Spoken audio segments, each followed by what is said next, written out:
কিন্তু উনি family card দিলেন, কৃষি কার্ড দিলেন, বয়স্ক বেকারদের ভাতা দিলেন, কিন্তু উনি যে কি করবেন না এই কথাটা কি বলছেন?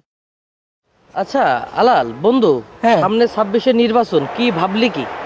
এবার আমরা একটা নতুন বাংলাদেশ গড়তে চাই। আরে আমি তো তোমাদেরই খুঁজতেছি। তার মানে? আর শোনো, আমি তো এবার নির্বাচনে দাঁড়াইছি। ও আচ্ছা আচ্ছা। আমি একজন ক্যান্ডিডেট মানুষ। জি। তা তুমি এবার আমারে ভোট দাও। তোমাকে এই হচ্ছে যে ফ্যামিলি কার্ড, হ্যাঁ। তারপরে এই যে কৃষি কার্ড, আর এই যে বিভিন্ন ভাতা আছে না, হ্যাঁ। সব আমি ভাতা কমপ্লিট করে দিবা। তোমাকে কোনো টেনশন করা লাগবে না। ও, এগুলো আমি তোমাকে ব্যবস্থা করতে দেবো। আসসালামু আলাইকুম ছোট ভাইরা, কেমন আছো? ওয়ালাইকুম আসসালাম ভাই, ভালো আছি। ভালো কি আছি। খবর? তোমরা এখানে দাঁড়িয়ে কি করছো? এই যে আমাদের নেতা আমাদের প্রতিশ্রুতি দিচ্ছিল। ও ইনি তোমাদেরকে প্রতিশ্রুতি হ্যাঁ, সে দিচ্ছেন, জি, জি। মানে বলতে চাচ্ছে যে সে আমাদের ফ্যামিলি কার্ড করে দিবে, মানে ভোট আমাদের- দিলে তোমাদের ফ্যামিলি কার্ড হ্যাঁ, করে দেবে। হ্যাঁ। আর কি দেবে? আর হচ্ছে বেকারদের ভাতা দিবে, বেকারদের ভাতা দেবে, বয়স্কদের ভাতা দেবে, এবং কৃষি কার্ড, ফ্যামিলি কার্ড দিবে, তাই না? জি জি। কিন্তু উনি ফ্যামিলি কার্ড দিলেন, কৃষি কার্ড দিলেন, বয়স্ক বেকারদের ভাতা দিলেন, কিন্তু উনি যে কি করবেন না এই কথাটা কি বলছেন?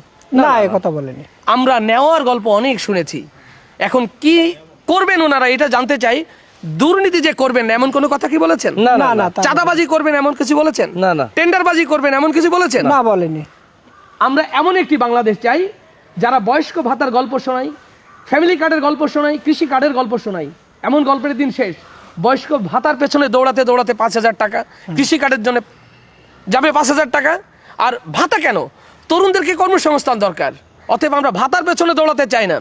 আমরা এমন নেতা চাই যারা দুর্নীতি করবে না, চাঁদাবাজি করবে না, লুটপাট করবে না, দখলবাজ করবে না।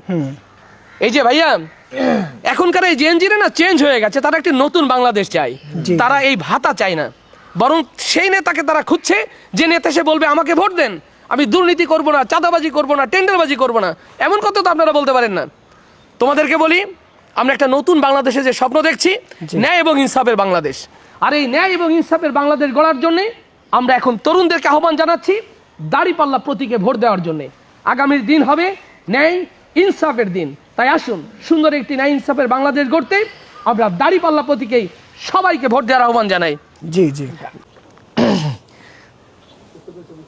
ধরা খেয়ে গেলাম মনে হয়, কাইটে পড়ি।